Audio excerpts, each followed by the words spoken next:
Call this meeting to order. I'd like to ask people to silence your cell phones or turn them off, if you would. We'll begin with a public hearing on ordinance number 6, 2018, providing for an amendment to ordinance number 4, 2002, the amendment of general assistance. Anybody wishing to speak may now do so. I'll close this portion of the meeting tonight then, and we'll continue the regular meeting. We'll begin with a roll call, please. Rick Aaron. Here. Ken Fletcher. Here. Jerry Quirian. Here. Steve Russell. Yes. Ben Twitchell. Here. Jeffrey West. Here. Patricia West. Here. And Michael Havener. Here. Move on to meetings.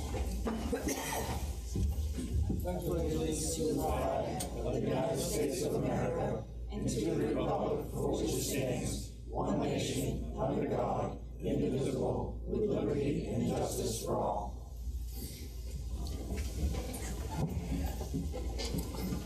Entertain a motion to approve the minutes. Second. Any discussion, additions, omissions?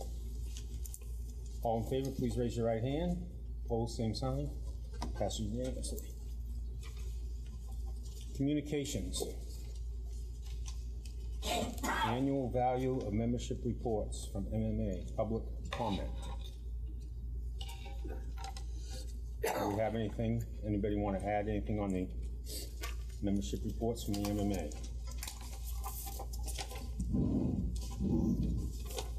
All set? We'll move on to public comments. Anybody can stand up, come to the microphone, state your name and address, and you have 2 minutes to speak on any subject you like.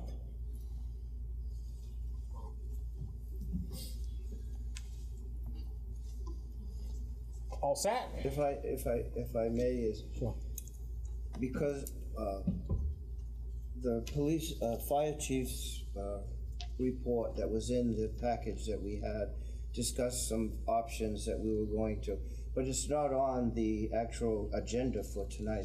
That's correct, right? We're going to discuss it under town manager's report, I believe. Okay, so we are going to discuss Yeah, I it. believe it's under the mics. And at that time, would the public speak about that now, or would we have questions? We could request people to speak during that portion of the time also? I assume, usually we do.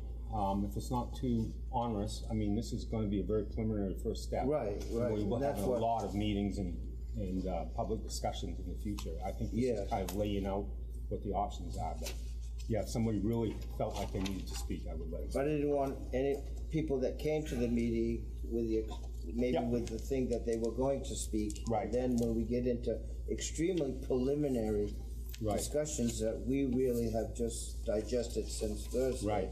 That this might make us the option to publicly debate this at this point in time, knowing that we know very little about the whole Right. thing. So, Yeah. But if there was somebody that really felt to speak, that now would be a time that Yeah, they could speak to some extent. Yeah, I think they would have a chance probably to speak briefly, and they would also have a chance to contact their counselors via email or phone calls and et cetera too. There's going to be a lot of discussion on this subject over the next weeks, months, maybe even longer. Yeah, You know, I it's gonna- realize that. I just didn't. I hate to shut anybody out of the discussion. You're right.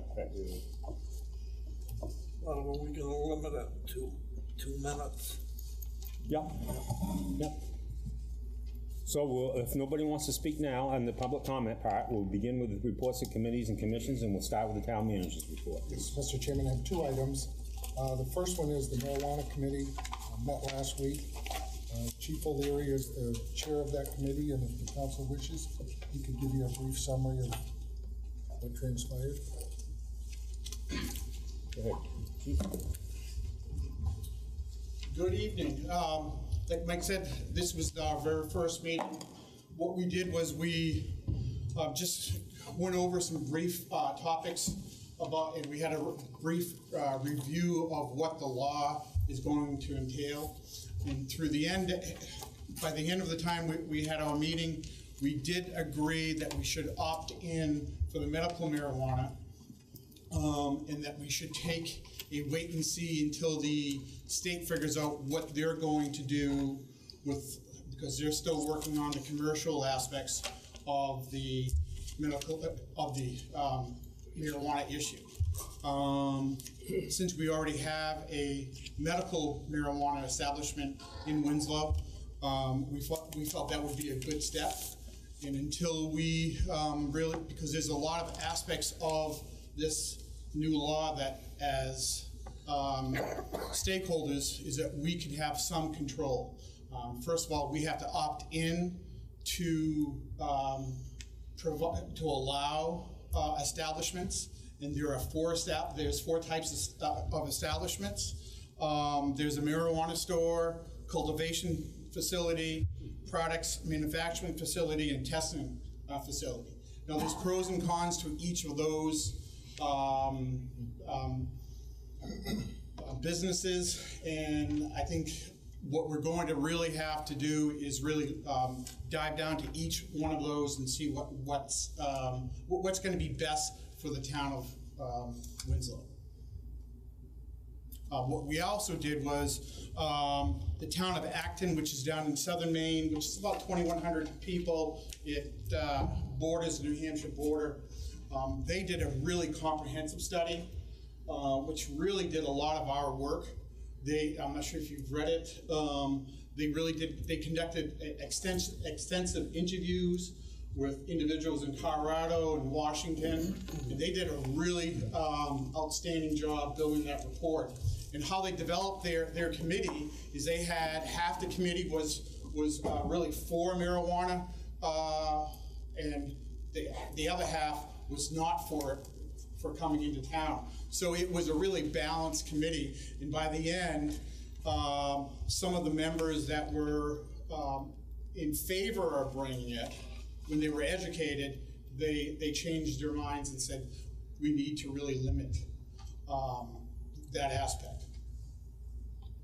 So we believe opting in for the medical marijuana is prudent at this time, in taking our time, waiting for the legislators to still figure out what the game plan is. And in the meantime, we have a moratorium on the details, right? We do, but also we have to opt in. So even if that expires? Even that, Mike? Yes. So we have a moratorium, but that was on the medical marijuana. Okay. So I think it's December 13th is when the law goes into effect for the opt-in. So someone couldn't open up a storefront, for example, retail. Until we do opt in. Until we opt in. There is another provision that's called the hands-off, which I would strongly recommend not to. The hands-off is again, the body would have to vote for hands-off, and that is essentially going by what the state says. I would not support that. I think we really have our own entity, our own values here, because when Mike had updated the committee, it was 2,000, almost over 2,000 people had voted against it, and 1,000 had voted for it. And what we really need to do is how many facilities, because we can dictate on how many facilities can come into Winslow. There's some other provisions that we discovered through Acton's. One of the biggest issues is odor. So if you're going to have a cultivation plant, you're really going to have strict standards on codes and air quality. So there is a lot to really dive into. So it's geared towards Winslow. Through the chair, so by opting in for the medical, what does that allow that we don't have? Well, opting in for the medical would allow us to, people to come to have and have a storefront to what's similar to that we already have. So they'll have to go through the state, get a license for it, go through the same process that person went through. So this is not a revenue. This is not going to be a revenue at all. But this won't change really what we got now, except for the fact that it would allow other people to. That is correct. Yeah, we can put our own limitations. And so that's what the committee will do next, is work on limitations for the medical part of it? Not in the medical, You're just gonna follow state rules? state rules. You're not gonna have any restrictions on There is no- schools or playgrounds? There is none. How I read it, there is no restrictions. So we follow the state rule, we can't have it tougher, unlike the retail Correct. stores where we could have a Correct. different set. Okay, I did not realize that. Ben? Mr. Chairman, so when do we do that? Do we do that right now? Because when we made the 91-day moratorium, it was understanding that if the committee come back and recommended doing something, that we do it then. Or do we have to wait till after the 15th of December to At some go point, with this medical? at some point, we would have to opt in, if that's our Yeah. choice, for the medical part. Yeah. And I assume that would be a resolution presented to us by our attorney, correct? And the committee. Actually, we would repeal the moratorium, and then we would opt in. How do we go about that? It's possible I could have something by the January meeting. Yes, we can't even opt in until after December 13th. Any further questions for the police chief? Who else is on that committee? So, Council, are you on that, Jeff? Yeah. Okay. And we have members of the community too, right? Yes. Thank you, Chief. I guess there's no other questions. Appreciate it. And Mr. Chairman, the next item would be the fire department staffing and issues. And I shared that memo to me with the council because I felt obviously the council should be aware and updated. And Mr. Chairman, if it's okay, I believe the fire chief is prepared to comment. Please step up.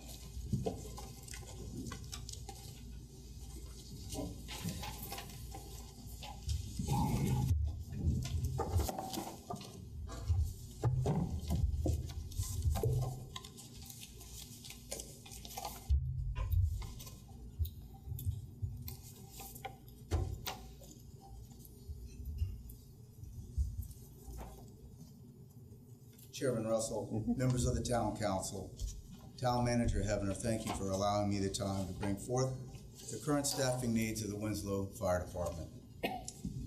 I shared in my memorandum to Mr. Heavener how the current staffing levels are not sufficient and that they are a safety issue for the residents, town, and staff.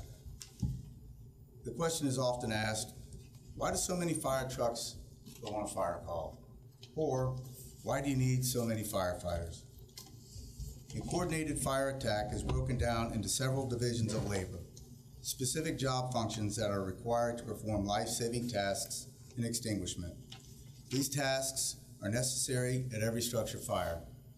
These tasks must be carried out simultaneously and not in a sequential order. The simultaneous performance of the following tasks is known as a coordinated fire attack. These functions promote a safe and effective firefighting operation. These 8 functions that need to happen simultaneously. 1. First engine lays a supply line from the hydrant, deploys a hand line for extinguishment, and performs rescue if needed.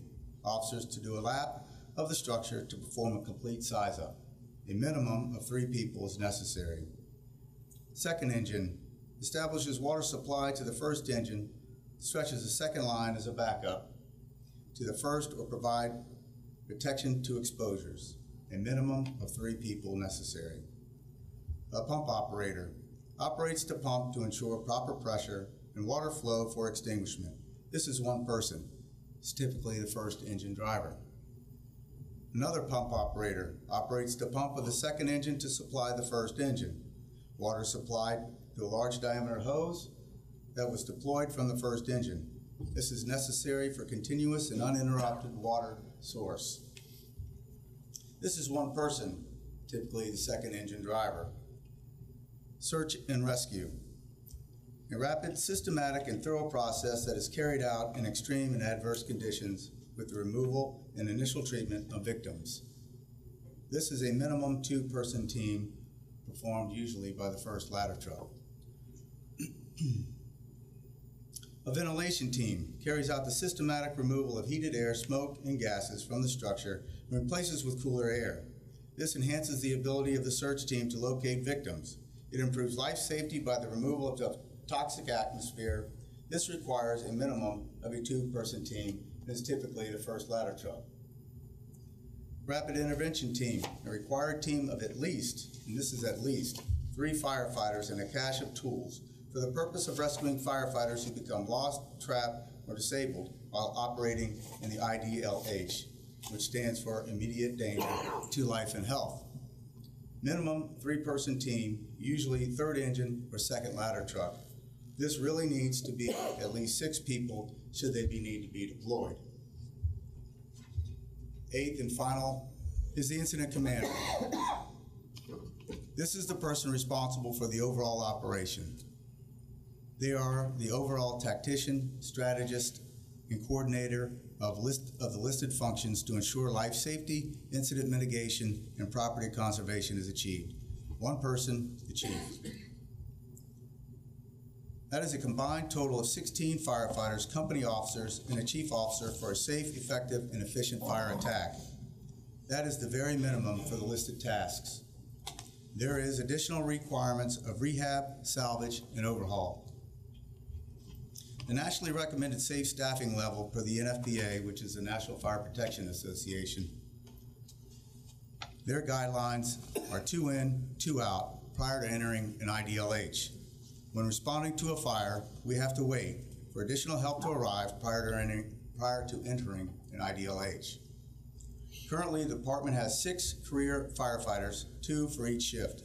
1 is currently on duty as a result of an injury sustained while assisting a Delta crew with transporting a patient. It is unknown when he will be released to full duty. This vacancy places a burden on the remaining personnel to fill. Any additional vacancies that may occur due to sickness or injury will only compound the staffing strain. The department has utilized members of the call force to fill the void. They have other jobs and commitments that don't always allow them to serve. 1 member of the call force sustained an injury in the performance of his duty and is currently on injury leave. The call force is a vital part of our organization and one that we depend on. I have just presented the current needs of our department. As chief, I also need to position ourselves for the future. Maine's demographics demonstrate the growing elderly population and the need they have for emergency medical services. According to the Population Reference Bureau, the number of people ages 65 and older is projected to double by 2060. Between 2020 and 2030 alone, the number of older persons is projected to increase by almost 18 million as the last of the baby boomers reach age 65. The U.S. is experiencing one of the most significant demographic shifts in history.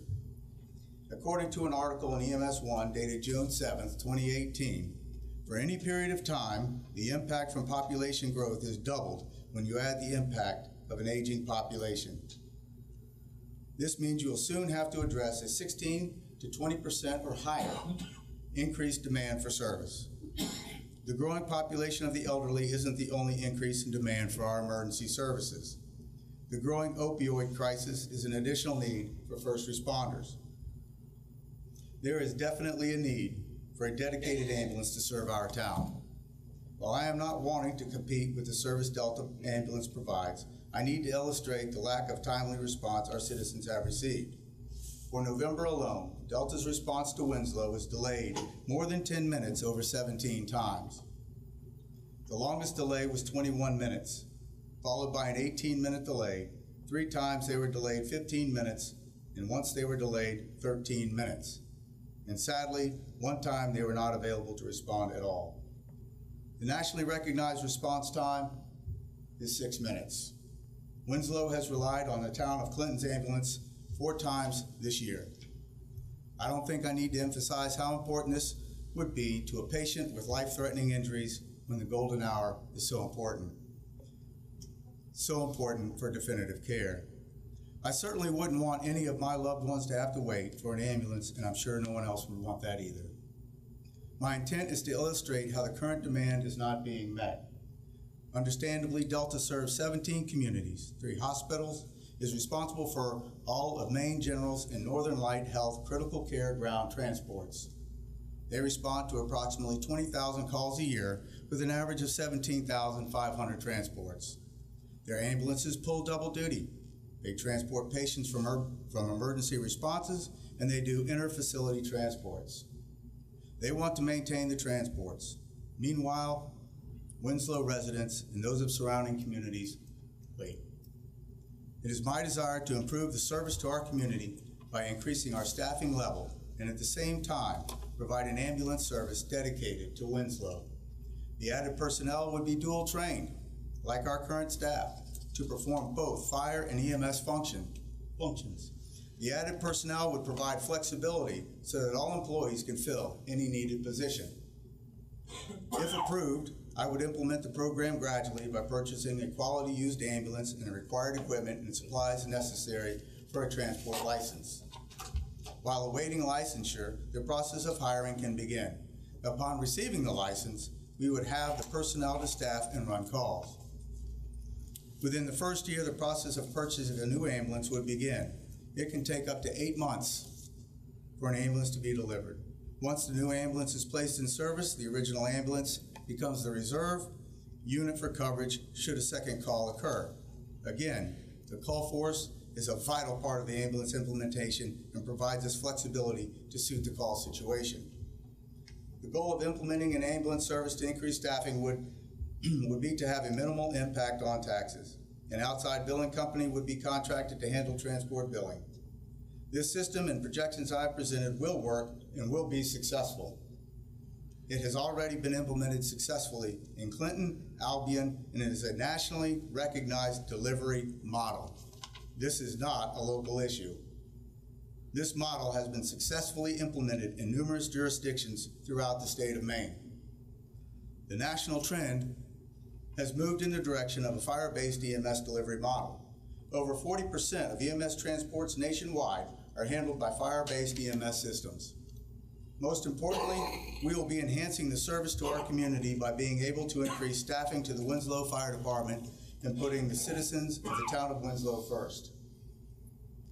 This model will allow me to increase the fire department staffing to bring us closer to being in compliance with the NFPA recommended safe staffing guidelines, and it will allow the department to meet the EMS needs of the community. Thank you. We'll begin with the council members. Any questions? Go ahead, Ken. Good, Mr. Chairman. I appreciate the good work, Chief. And I can remember when we were talking a while back, that we all recognized that the future isn't going to be the same as today. One of the things we did talk about was, is there any merit or viability to look at regionalization? Of course, what the concept is, rather than Winslow and Waterville and everybody trying to do their own thing, is you look at a fire region, so to speak. Sure. And I think that is one of those pieces of work that we still need to do just to see if that's going to be a viable option in the future. And I understand the need for the additional staff because we really do not have a lot of people. And I think that the two pieces do not necessarily have to fit together, because I think one is a a more immediate need, if I read it right, and then the other issue is, where are we going to be 5 years from now, which really gets at this question, is there any merit to consider regionalization? And to do that, I think we've got to talk to our friends and neighbors across the river to see if they have any interest in engaging in that process. Not to say we're going to do it, but to determine the feasibility of it. Have you had any conversations with your counterpart across the river yet? And if not, I understand why not. But to really get at that issue of... The issue of regionalization? Yes. We've had discussions not just with my counterpart across the river, but all the area chiefs get together once a month. So to answer your question, fire departments kind of already are working together. Right. What needs to happen is it kind of needs to go above and come to this level. Yes. And more directly, I believe we already have a government model that we could use if we wanted to regionalize. you look at the Kennebec Water District. All the towns pay into the district. They all have representation.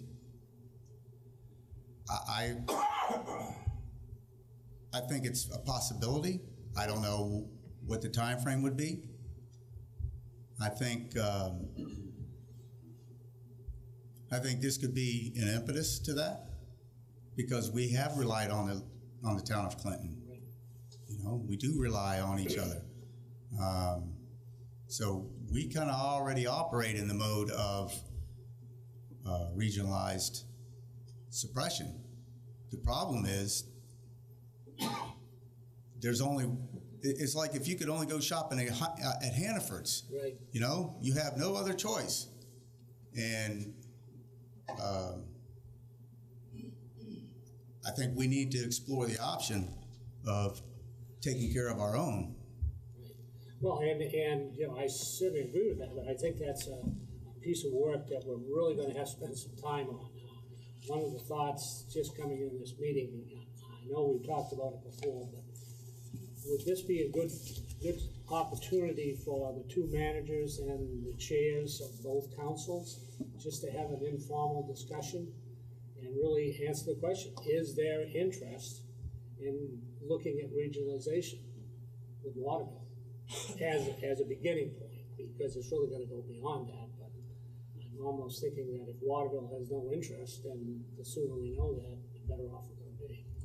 Because as I'm sure you appreciate, we have to be reasonably sure that what we do is going to work and it's going to be viable. And I have no doubt. Let me just say, I have no doubt, based on talking to other area representatives, right. that this is a concern. Not just, like I said, this is not just our local issue. This is an issue that is, I just happen to be the first one to bring it to somebody. Right. That's all I can, that's all I'm at liberty to say. I am the first one to bring it to the public eye. And the statistics don't lie. When you're sitting, I had a young man that responded to a call, and it ended up, the patient had a laceration to the head and was bleeding profusely, soaked up 2 towels, still bleeding, waited 21 minutes. We already have license to operate at the level we are. I'm asking, let us transport. By the time we got transport, we could have been to the hospital and done, back in service. That's a huge concern and liability, I think, to us. Or 2 things. Are you asking a question because you don't want to duplicate services? Is that why? No, actually, I want to try to expand the base. And get more revenue. Well, there are two questions in my mind. The revenue is one thing, but more importantly is what are the level of services we're providing.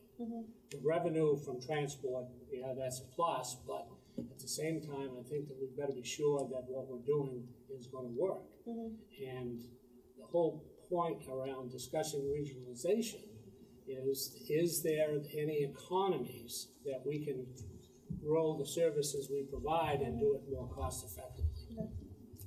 My second.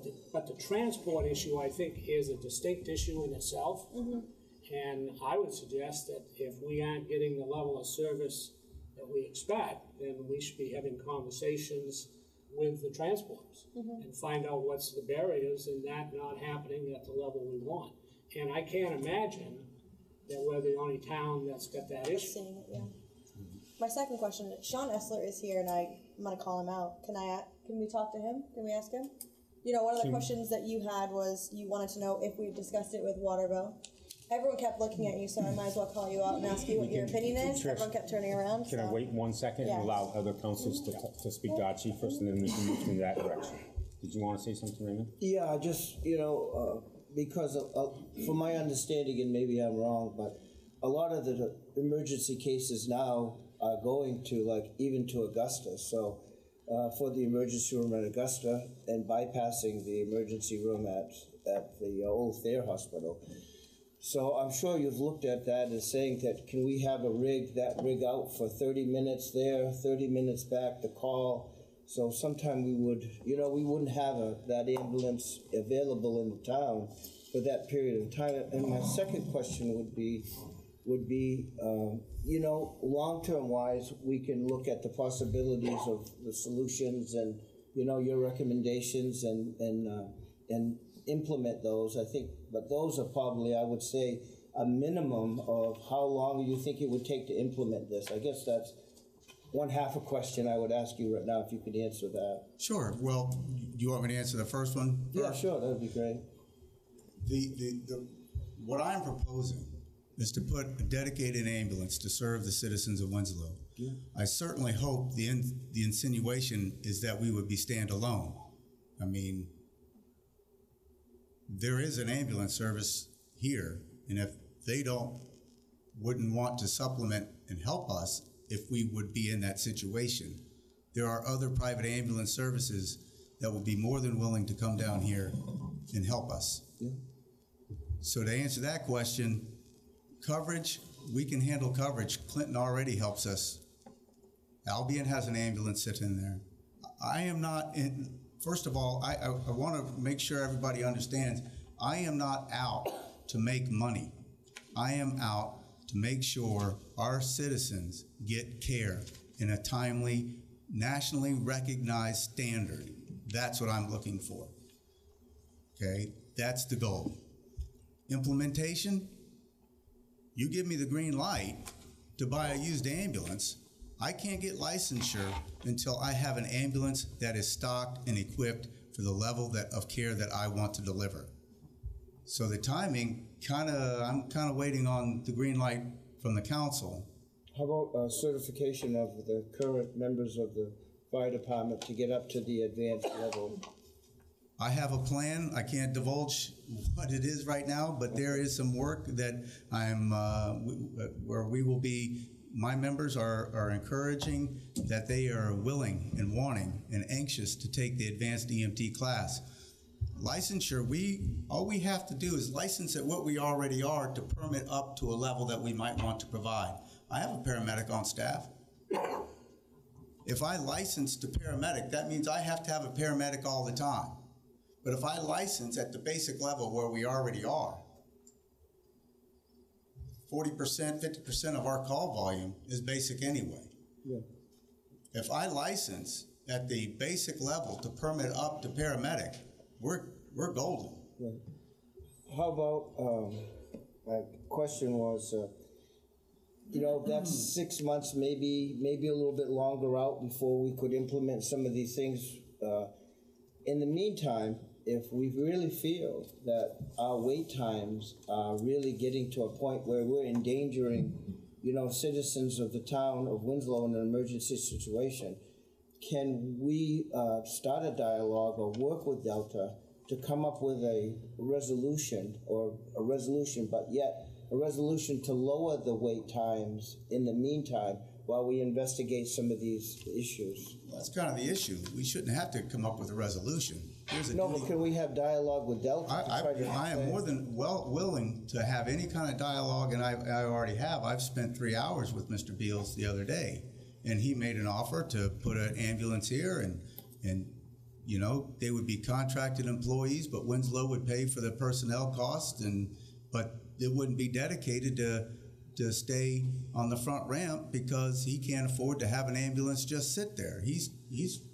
He's got an infrastructure that he needs to support, and that's fine. That's his business. I'm not trying to compete with him. Right. My issue is we are at risk with our staffing levels, and I am providing a roadmap that will provide safe staffing levels. Currently, I've heard talk that this is a free service. It's not free to the citizens of Winslow. It's not free at all. The citizens of Winslow are paying for the labor that takes care of the patient to turn around. and hand off the patient to Delta to provide the transport. So in essence, we're supplementing Delta's workforce with our labor. So it's not free. We're not getting reimbursed for my individual who's injured himself helping them transport. So they're not providing a free service to us. It's costing us. And I just want to go on the record too to say that in my past profession, I did work for Delta for a period of time, but I just want what's best for the town of Winslow. Agreed. We need to ask these questions, and we need to have dialogue in a way that is like, you know what I mean? I agree. That's objective, and I know the members of the fire department are very extremely professional. I have no doubt that, you know, if you say that you can make this work, that we would investigate it and do our figures that council members have to do. Sure. And have dialogue across all areas of interest for the citizens of the town of Winslow. I hope you understand that I was brought in partly for a fresh set of eyes, new ideas, to say that, well, it's the way we've always done it. This is a dynamic environment of first responder services. I've got 26 years working in a fire-based EMS system. 26 years. It works. It works in small towns everywhere. It's working in small towns in Maine. Howland, Maine. And when we were here, we said, that's your task. You're that's right. Your task. Right. When we hired you, and then when I said I vote for you, that was what we hired you to do. That's right. So when we're getting what we asked for, you know what I mean? Yes, sir. As sometime as unorthodox as it is for somebody like myself who's lived in the town, and this is the way we've always done it, I need to be educated and I need to do my homework so that I understand, you know what I mean, that this is something different that we all got to warm up to and we all have to, you know, see. But it is in the best interest of the town.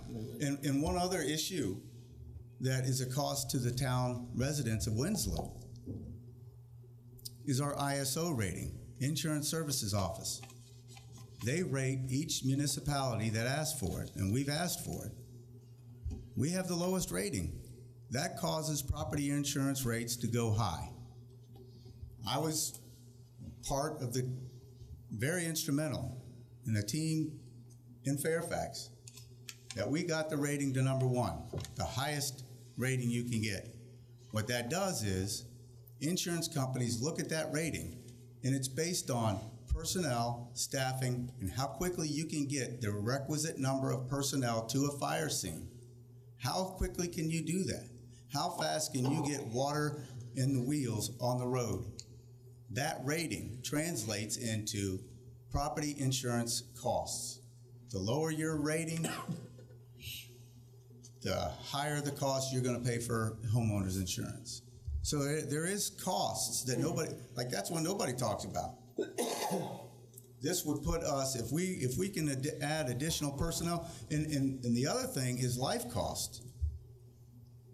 If I can roll with 4 people to a fire scene, that can affect rescue.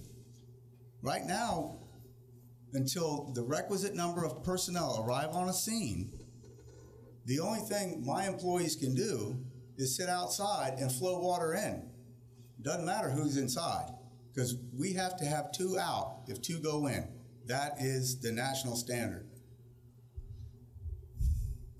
You know, I recognize that some of the things that I bring before the council might be challenging and might be disconcerting, but I would be derelict in my duty if I didn't raise awareness to the things that I see.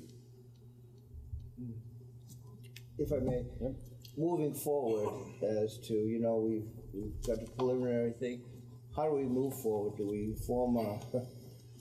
Don't say it. I gotta say it because I always say it, but form a committee or form a study group, or how do we do it so that, you know what I mean, that we all can feel comfortable moving forward?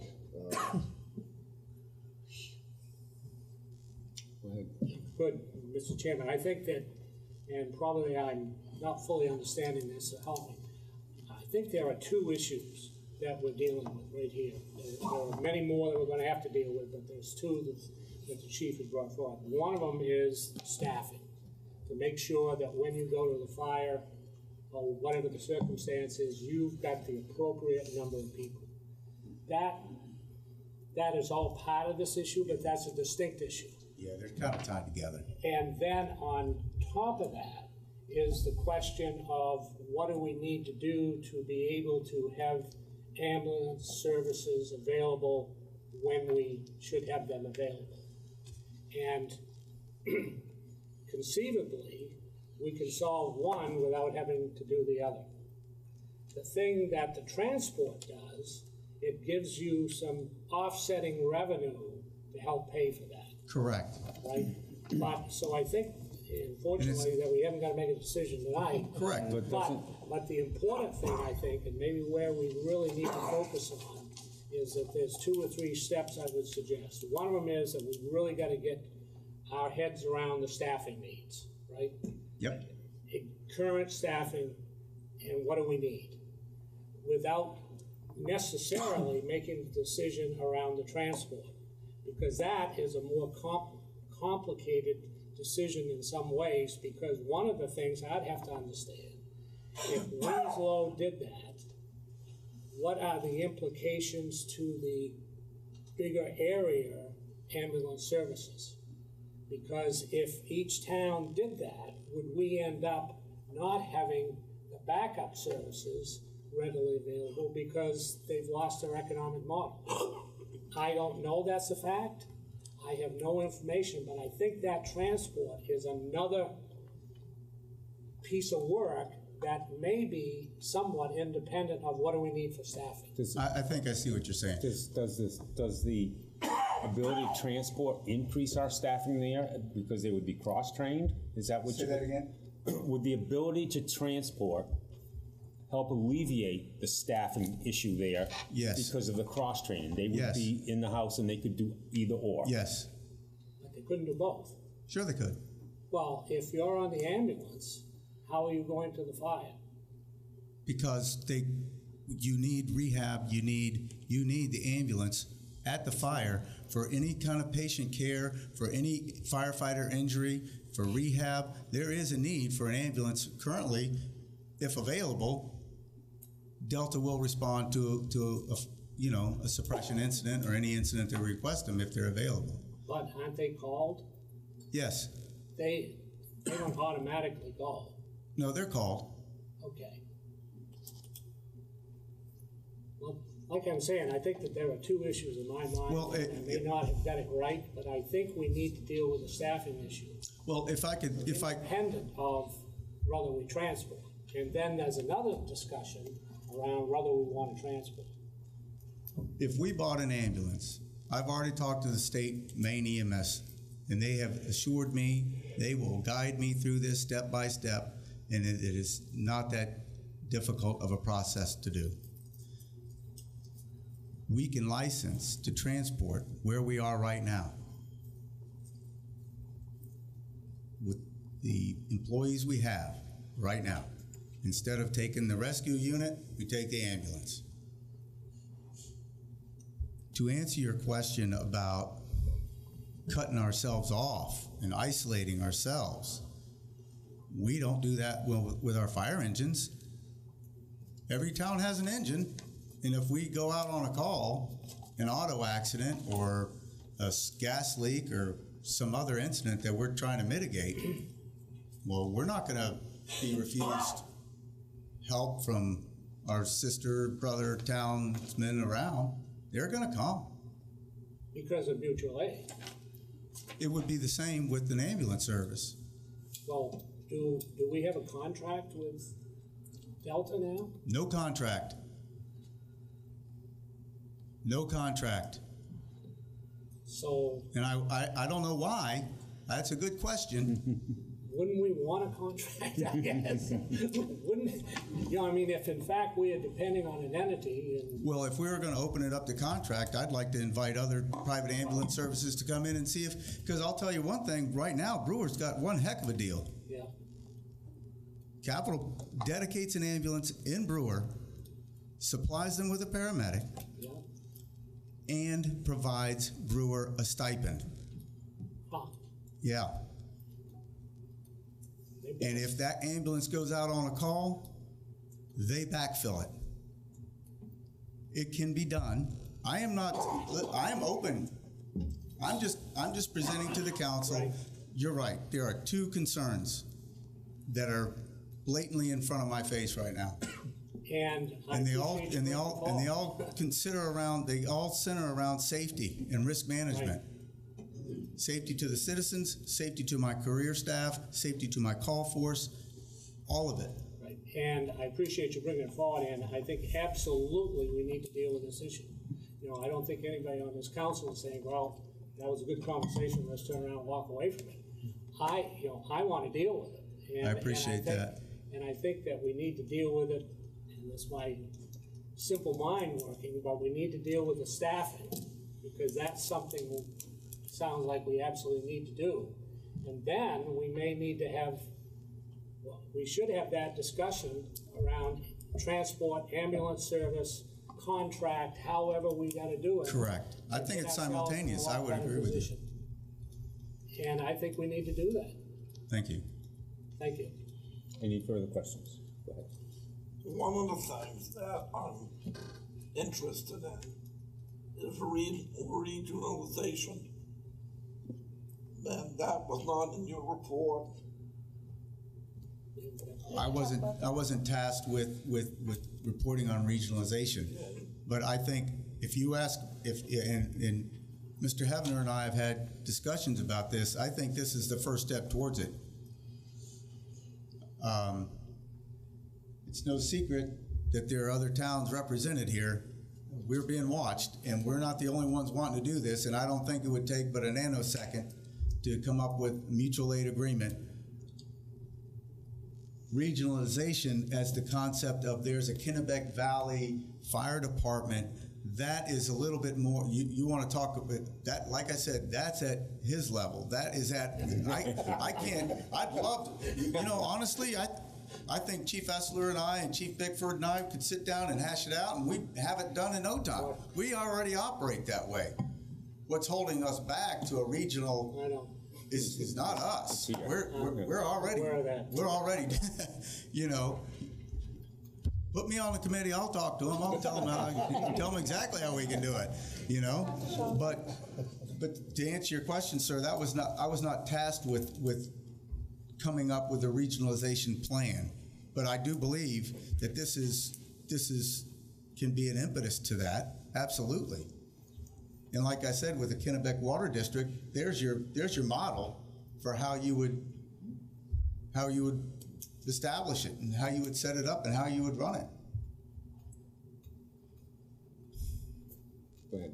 So I'll repeat my earlier question is how do we get to the point and how do we manage and how do we communicate back to the council? I think it's obvious that we need as much information as we can gather. I think that's the first step, is we need to have these conversations over a period of time.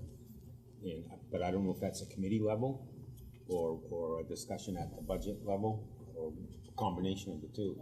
Yeah, good, Mr. Chairman. I think that we're having this conversation at the right time because we're going into the budget cycle. Right. So we're going to have to make one decision. I think the first step in that conversation around regionalization is that we got to sit down with some people from Waterville at the appropriate level, which I think is council and manager. That's my suggestion. And just ask, are we interested in exploring this option? Because it's going to be quite a bit of work. You know what I mean? It's not one meeting. Right. And that if that comes back that says, yes, we are, then I think the two councils are going to have a conversation and to see if there is support for doing that piece of work. Once we've done that, then I think we talk to Oakland, Fairfield, all the other surrounding towns, not asking them to sign the bottom line, but will you participate in this discussion around the feasibility of regionalization?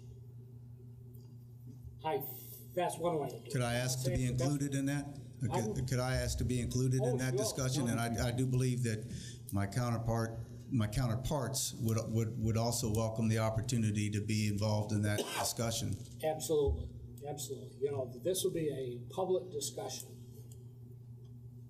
The only problem I have with that, and respectfully, is that we have tried that in the past with numerous departments and numerous organizations with really no success in the end. We put a lot of time and effort into regionalization, and we really didn't do it. Where I see your proposal is that we're in control of the whole situation, whether good or bad. We can't control what Oakland or Waterville and, you know, Fairfield and all that. If we do that, it's a really bigger project, maybe not as big as I'm thinking it is, but your proposal is we're in charge, we can make the decisions in a very small group in the town of Winslow. And that's why you hired me. We can implement it in a very, very timely fashion. Correct. And then there's another topic that says if we make our decision locally, then there's another whole topic of regionalization that we need to look at too, but that's a more far-reaching, and I don't know if that's going to be successful given the history of trying to regionalize in the past. But one thing we can control is 7 people that vote here, is we can control the fate of what we're talking about here in a timely fashion, because, and then that's, I agree. That's and then, like I said, I you know, let us control this. And I don't think that that's a lofty goal at all. And you're looking at a fellow that you tell him can't. Yeah, and I'm not saying that I'm going to find a way that we can. That regionalization isn't the goal that we should be striving for. But I'm saying that if we have an issue with wait times and citizens not being, then I think we need to address the local issue to some extent if it's somewhat economically feasible, and I hate to put economically feasible in a topic when we're talking about wait times and ambulance services. But unless I'm misunderstanding the chief's position, I think he's advocating that this is the first baby step towards both of those, towards alleviating the immediate staffing problem and towards regionalization. Am I mischaracterizing how it is correcting a current staffing problem and service delivery that we are not receiving. Those are the first 2 immediate needs that are being met with this proposition. In addition, I believe that this is the impetus that will lead towards discussions of regionalization. Now, whether that happens or not, okay, if it doesn't happen, guess what? Winslow's positioned great, and that's what I'm charged with. I'm charged with making sure that the public safety end of it for our town, our residents, are taken care of. That's what I've been charged with. You want to task me with trying to get regionalization? I'll take it on. We already operate that way. We have no written formal, you know, we've already come to the determination based on incident command that anytime there's a working incident, a working structure fire, the fire chiefs from the surrounding jurisdictions, Fairfield, Winslow, Waterville, Oakland, any of them, can dispatch because of that 8th position of incident command. It is vital because of listen, Worcester just lost another one yesterday. All right? And they don't have a staffing issue like we have. They have a lot more resources than we do. And I'd be doggone, I don't want to be the one going and knocking on a door because of a staffing problem. I don't want to be the one taking a phone call from somebody whose loved one suffered as a result of not getting proper care in a timely manner. How they operate, their system is not, I have no control over that. I'm bringing to the council the fact that it is happening. Why? You'll have to ask them. But I can tell you, I've got an answer for our town. And I care about I might not be from here, but where I am, that's where I care about. And I care about these people. These are great people here. If you could, Mr. Chairman, I'd just like to try to maybe clarify what I said. The staffing issue in Rutherford Transport is something we can deal with now. Yes. The regionalization issue is going to take more time. And if we think of what we've done in the past that hasn't worked, I would respectfully suggest is we didn't start at the right level. We would tell our chief, go out and regionalize, right? And unfortunately, sooner or later. Where's Bickford? I know Bickford's here. Sooner or later. Bickford's over there. We're in. We got it. But sooner or later, you have to come back to the council. Problem solved. We got it. I got a gentleman agreement over here, and I got one back here. We got it. We got regionalization right now. You may have the best solution in the world, but if it comes back to a council and they do not understand it or support it, I got news for you. We're doing it anyway. I know you are. Yeah, and you know why? Because in our world, I'm not going to stop at the line and say, you're in Fairfield, I'm sorry, and watch it burn. Not going to happen. See, and there is another issue, and I'm spending too much time. One of the advantages. I got all the time. One of the advantages of a district fire entity. Yes. Is we can now address some of the nonprofit issues that are exempt from paying property taxes, which is a whole concept behind the water district idea. Right. Because if you use it, you pay for it. Right. So that's where it's, you guys do a great job, with mutual aid and everything like that, but there is another governmental structure that needs to be put in place that would really deal with a true regionalization in my mind. You get a commissioner from each district, commissioner elects a fire chief or a commissioner who oversees it all, and then you have your pyramid. Right. Yep. And so that's why it's so important, at least in my view, that we get a feel from the Waterville Council. Do they have any interest in exploring that? If the answer is no sense going any farther, because we'll never get it in place. No sense going any farther with this regionalization governmental structure. Yeah. Because, so that's why I think it's important that we do two things. Deal with the needs that we have in Winslow, and I think that we've got to get at this issue of why does it take so long to get the ambulance there. And then we need to start this discussion, at least with Waterville, and to see if there is an interest in working on this. So it's not one or the other, I think it's both. And the staffing issue is number one. And the staffing issue is number one, and we can deal with staffing issue and the waits for the right. Yes, the wait. No one should have to wait that long in an emergency. Those two issues we have to deal with immediately. Right, and so taking up Councilor Karen's suggestion, I think we need a couple of us, 3 of us, doesn't matter how many, to really get to work on this, to bring a proposal back for the full council's consideration. Right. What we also need too is more in-depth analysis from our chief. What does a point in the ISO rating mean to the average taxpayer? Right. What does it cost to operate an ambulance? What is the rate of return to transport? I don't know those figures, and we're going to have to know those before we make any informed decisions. Well, and if I could, I'm taking too much time. That's all right. That's what we're here for. But I think we need to arrange a meeting with Delta Ambulance. You might shoot that down, and with the chief and the right people, and probably a couple of us from the council, to really get into what's taking so long and what are the remedies for that. Yep. And if the remedies aren't possible, then that leads us to other decisions. Go ahead, Randy. If I may, I think because of the severity of the issues, I think that in the complication, it's a somewhat complicated issue.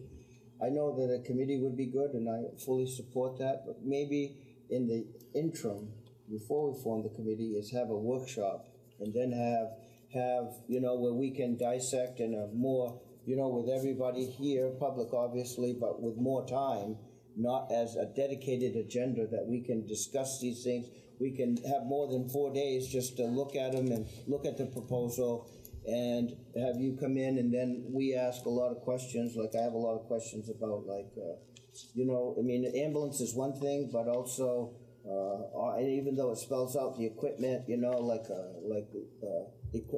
heart monitors, how do we get, you know, the IVs updated? How do we do all the things, and how does all that work? And, you know, and understanding the whole process. And Sure. I think a workshop with you and the councilors, we could, before the committee, you know, would at least bring us up to a level of understanding, and you could educate us on some of these things that we might not understand. I'd be glad to. At the present time. And I would suggest a workshop first, and as the committee's being formed, and then we can Maybe even have a committee come out of that workshop. I understand, and I am sympathetic to the fact that you've just been handed this, whereas I've been having discussions off and on, you know, periodically, and keeping Mr. Heavener up to date.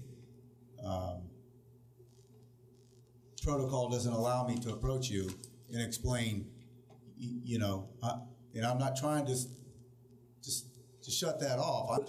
I'm just saying I understand, because of the way we're structured, that this is the flow, and I get it. I'm just wanting you to know that I didn't just come up with this last week. You know? So you're gonna have to educate us. That's what we're gonna do. Yeah. Jerry, you wanted to say something? And he did. Okay. With the workshop. Trish. The staffing issue has been an issue for quite some time. It's been discussed at the department level for several years. I mean, I can only speak to the last 3 months. No, I know. That's why you're here. Right. The issue's been ongoing. The call force didn't just disappear overnight. It's been an ongoing thing. So I really think the staffing issue needs to be addressed. And I gotta, if you allow me, part of the reasons that are influencing this lack of participation, for lack of better terminology. It's very PC. Mm-hmm. There's a lot of moving parts. Mm-hmm. People are working multiple jobs. They're not always available, and it does not mean that they don't have the desire. I have the most gung-ho call force there is, but that doesn't mean that they're going to be available. There are those that their employers say, sure, you got to go, you know, but there are others that they can't. That, and they belong to several different departments, so. Go ahead, Raymond. Not to extend the conversation. No problem. We got all night. But it's an important subject. Yeah. And people are here. No question. And the cameras are on, and we need to make sure that we all know. I do want to say this, is that I think during the workshop that perhaps we invite Delta to come in to respond. And I want to say this, is that Delta Ambulance, through the period of time, even though we're giving them a little lock now, they've been in this community and served this community. And I know the people at Delta, and I know that their number one priority has always been, you know, is the service and the high quality, the education, the service the town of Winslow, and they have served the town of Winslow.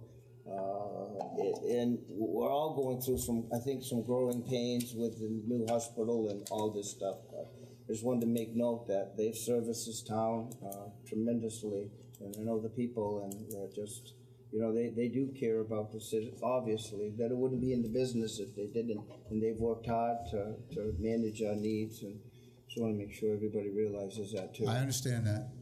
I'm concerned about Winslow. Yep, I understand. They're concerned about their bottom line. Yep. And I'm concerned about the people waiting in line. Yep. Ben. Yeah, I just wanted to bring up the fact that back in June 3rd, 2007, if they hadn't got there when they did, you'd have some other guy sitting here or something, you know. They did an excellent job for me. They transported me to Portland. You know, I have nothing but, you know, great things to say about that.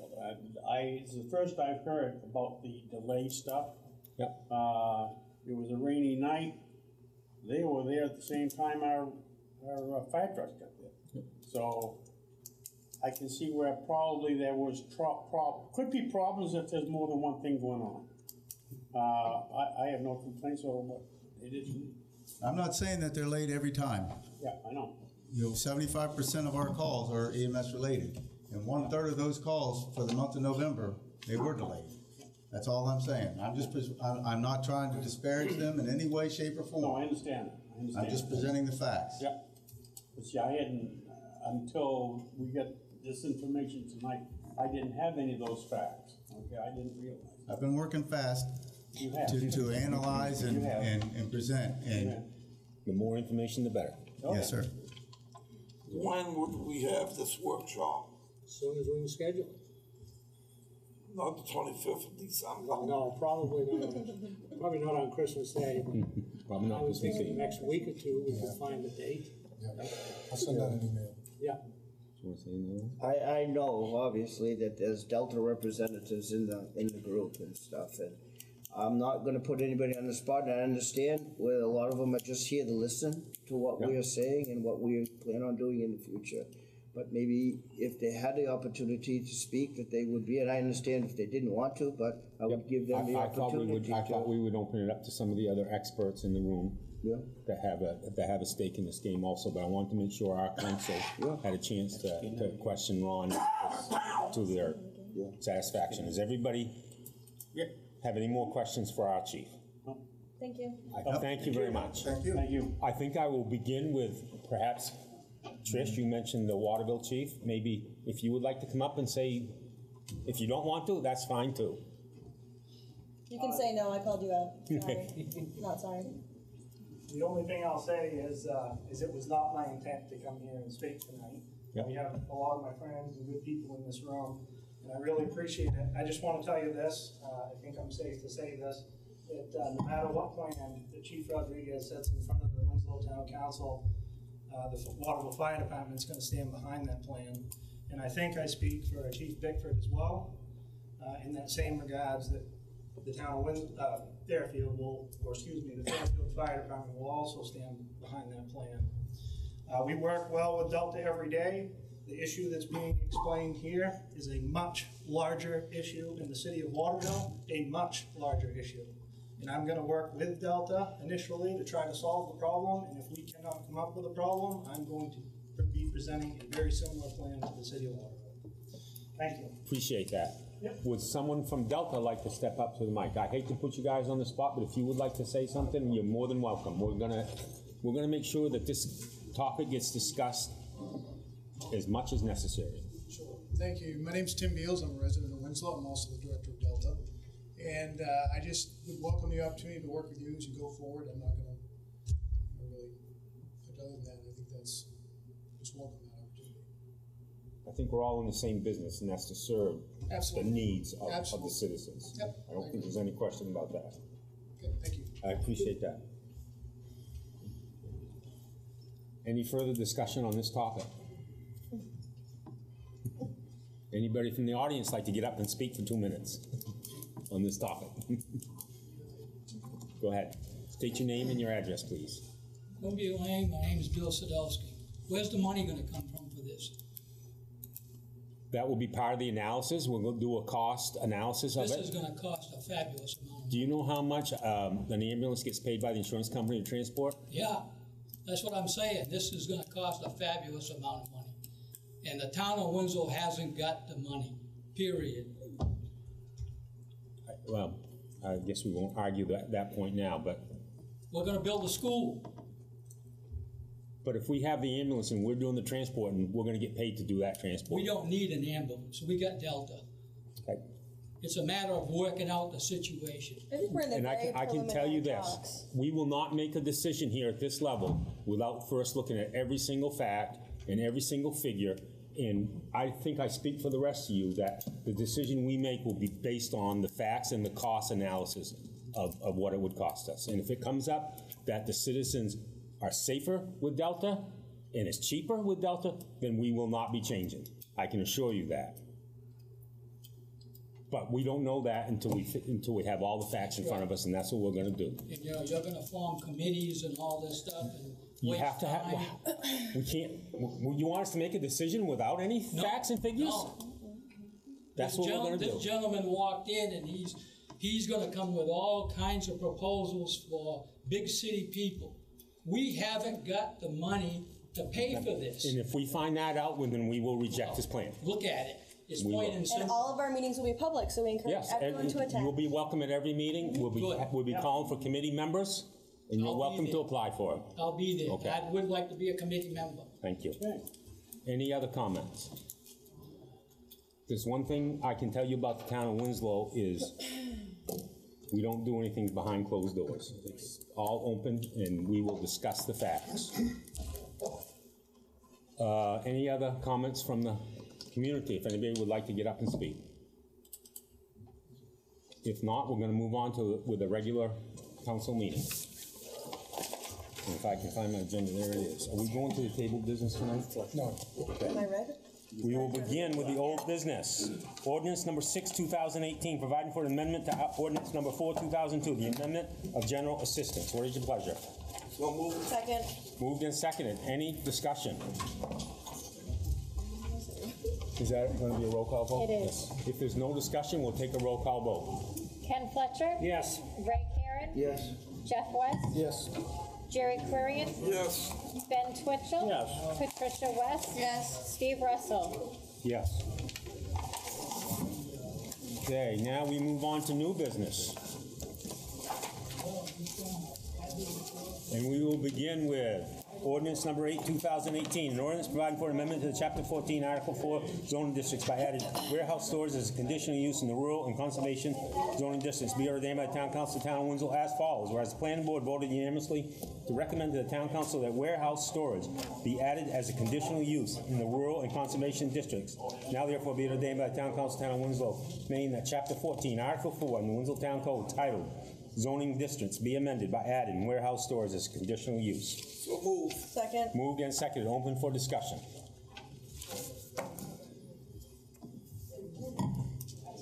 All set? Yeah. I assume it was unanimous decision by the planning board? Yep. Okay. Roll call? Roll call vote? Ken Fletcher? Yes. Ray Karen? Yes. Jeff West? Yes. Jerry Quirian? Yep. Ben Twitchell? Yes. Patricia West? Yes. Steve Russell? Yes. We will now move on to ordinance number 9, 2018, amendment. An ordinance providing for an amendment to Chapter 14, Article 6, 14-62 of the Winslow Town Code titled Signs by adding the underlined language and deleting the strike-through language in the attached section. Be ordained by the Town Council of the Town of Winslow as follows. Whereas Town Manager, Code Enforcement Officer, and the Planning Board are proposing an amendment to Chapter 14, Article 6, 14-62F to allow signs in the mixed-use, rural, and conservation districts. Now, therefore, be it ordained by the Town Council of the Town of Winslow, Maine, that Chapter 14, Article 6, 14-62 of the Winslow Town Code titled Signs be amended by adding the underlined language and deleting the strike-through. So moved. Second. Moved and seconded. Open for discussion. You know, Mr. Chairman, I know we've got a member of the planning board here. Maybe he could offer a thought behind this.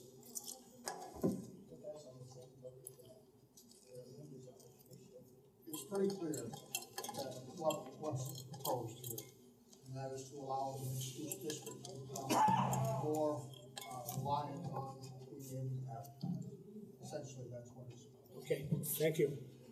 Am I assuming there's restrictions on size and all that stuff? Is it? Yeah. Okay. Thank you. Any further discussion or questions? If not, we'll have a roll call vote. Ken Fletcher? Yes. Ray Karen? Yes. Jeff West? Yes. Jerry Quirian? Ben Twitchell? Yes. Patricia West? Yes. Steve Russell? Yes. Now we move on to items under discussion. Discussion of town councilors and attendance of the meetings.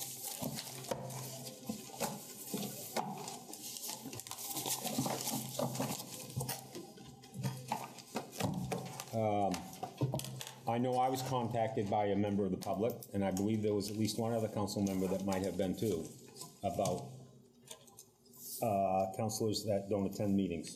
It was just me. We can call it out. I've missed I three do- meetings in 12 months, and I apologize. I've missed maybe 6 in 4 or 5 years. Twice I was traveling outside of the state for work, which I am the only one that can do that. And once I was on vacation, the one vacation I had in 2018. I think from reviewing the charter, our charter allows quite a bit of leeway on absenteeism at this level. Decision we make as a unit, each individual case. I guess the only thing, Trish, would be that I would suggest is if you can't make a meeting, that you inform the manager or the chairman, and that would help. I don't know if you call that an excused absence or something, but certainly if someone's out of town for a funeral to go to or any various issues. Or a golf tournament. In the old days, I'll tell you how it worked in the old days when Roland sat here 20 years ago. Yeah. You could miss a meeting and get paid if you had an excused absence. If you called him up and explained to him why you weren't going to be there, he would have to. And that's why I'm here. I'm not sure. Yeah, that's why I'm here. right. I'm not sure we're going to go that far. We're going to go that far, but I'm not sure we also need to take much of an action either. I don't. If anybody has anything to add. I think you're right, Mr. Chairman. I think things come up, and if we could just give the town manager a call, or you, or the chair, and just say, hey, I'm going to be away, or something like that. An email to the group or anything. Any communication whatsoever would help. Right. I just wish I would hear about these complaints to myself, because I could have told this person or persons or whatever the actual reason, as opposed to calling multiple other counselors. I don't bite that. Nobody called me. Should we? Trish, just one second. Somebody emailed me, and my email back to that person was, you need to talk to Trish. Trish is we're all receptive. We all want to hear from our constituents. If you have a problem with your counselor, then, and I never mentioned your name, then you need to address them directly, because it does no good to tell me. Yeah. Because I can't resolve that issue, and You're not my dad? I'll be very up front to say that they did email me, and I did talk to Mike to say, you know what I mean. Yeah. This is what I said, and I sent Mike the email and said you need. And they said that they would contact you. I don't know if they ever did or not. I got Mike on feedback. I assume we don't need to discuss that issue anymore then at this time? Is there any other items? One other thing, and that's the budget schedule. Yeah. So I've put together a budget schedule. So if you would look it over when you get a chance. The school is none. No, not yet. No, they're in January. This is February. Oh, okay.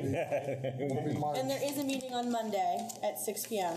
Peter told me. So, School board meeting. yeah. We have a school board. 26th. Is it Monday? You just told me Monday. 17th? Okay. We'll get on Monday night. No, I've got it written down. Just can't remember. So between now and the January meeting, just let me know if you have any conflicts, and we can move things around. Otherwise, we'll Yeah, I follow. got conflict, I'm retired. Lucky you. Does You can attend every anybody from the meeting school board or do you have any items to add to the discussion here, or we all set, or want to give you a chance to speak? And that, you know. And we also, I believe, have the building committee, is that correct? Does that have to be reestablished? For what? Committees established and we have invitation out to individuals. And so, do we have to formally reappoint members to that committee, or is that still a standing committee? What committee is that? The building committee, as we move forward. I don't own the junior high side. That's a committee formed by the school board, right?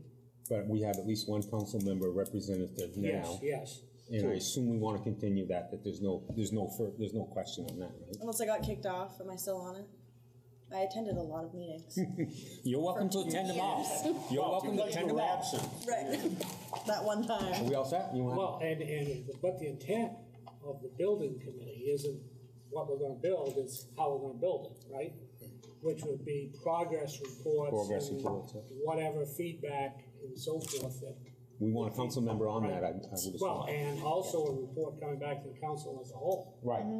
As a department of the town, the school now feeds back just like police department and everybody else. Exactly. Yeah, Raymond. Obviously, I think it's like a different phase of the project, and like Councilman Fletcher said, and I think that, I think we should have the discussion. I would like to stay with the committee, but I think it doesn't hurt to have that discussion to say that let's look at it and at the next meeting and have a discussion on, his current members, do they want to continue? If yes, is there a lot of interest in maybe somebody else serving on the committee or somebody replacing somebody on the committee? Then that would be fine too, but I think we can have that discussion, and I think that the more the merrier, and if people want to join, I think they should have the opportunity to join. There's no say we can't have 3 members on, or you know what I mean, and I think we should have that discussion just so to be, you know what I mean? Yep. Is it strictly the high school side of it, or the junior high side of it as well? So I'm on the junior high side of it. We've got, we group on the junior high, but that's not part of that. No. The planning board gentleman wants to speak. Not yet. Please. I'll sit here and I'll just explain what my concerns are. Thank you. Nothing to do with schools. Wow. I'm not gonna go there. I mean, we do need to get back together on the junior high. Yeah. I'm on that committee as well, and I think sooner than later. My concern is one that I voiced to Mike a couple weeks ago about the new trash and recycle. I took 2 bags of recyclables to recycle system today. I ended up with 1 3/4 bags left that I had to put in the garbage. Paperboard, the things that you have in cereal boxes, you name it, all of the stuff that's packaged today, they won't take it. Now, when I say they won't take it, the only thing they took was 3 pizza boxes, which were corrugated cardboard, 5 or 6 gallon jugs for milk. They would take no plastic. They have plastic bottles of different sorts, but most of those things don't arrive in my garbage anymore.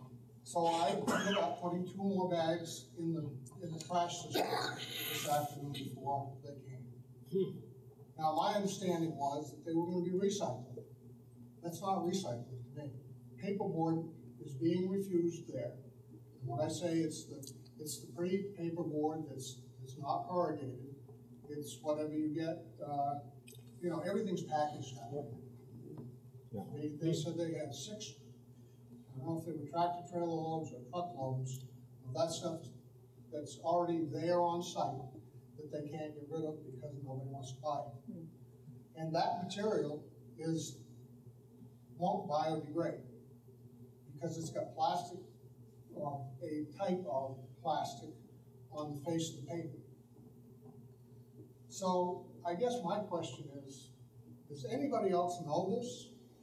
Is anybody else walking into this with 2 bags of stuff and bringing back a bag and 3/4? Haven't been over yet. Me either. I've cycled for a long, long time. You take Capri-Sun, which is those type of bags, packaging. The packaging that's used today is mostly not cardboard, which is what they want. They want cardboard. Take that, and there's a few other things that I didn't have with me, but you know how all your Poland Spring bottles come in a plastic encasement. They wouldn't take that. So all I'm asking is, what is and what isn't recyclable, and can we somehow publish what it is and get the word out? One of the problems we were having and why the program ended, if I may, I don't know if I'm being completely accurate here, was because of the market for recycling and because of the contamination of our recycling containers. Those 2 bags you would have taken to our site might have both gone to the landfill. Exactly. And so there is a problem there. I don't know what the answer is. It isn't so much what we did or did not do. It is that market forces. Right. It is that the materials are not recyclable per se. Right. Anyway. Right. So now where I was going to drop off, and I'd take my plastic bag with me when I go. Right. Because I'm, cheap. Yeah. The bottom line is, people out there are thinking that you've got a recyclable material, and you don't. They take it. We could have iRecycle just write us what they take. Yeah, I could probably come up with that list, because I'm going there now, and we've got 6 bags that we have hanging up in the garage, tags on it of what what they will take, so I could probably just do a post. Do it tomorrow. Why don't you take them over and see what they take and don't take, Well, right? no, we are taking them. We've been over there a few times. Oh, you have been over there already, okay. So what is it that is, I mean, they had bins, and, you know, but the things that I had with me, you know, the typical things that you normally have, a lot of, you got grandkids, you got a lot of cereal boxes, you got a lot of that kind of stuff, that I never throw away. I mean, I suppose I could burn it.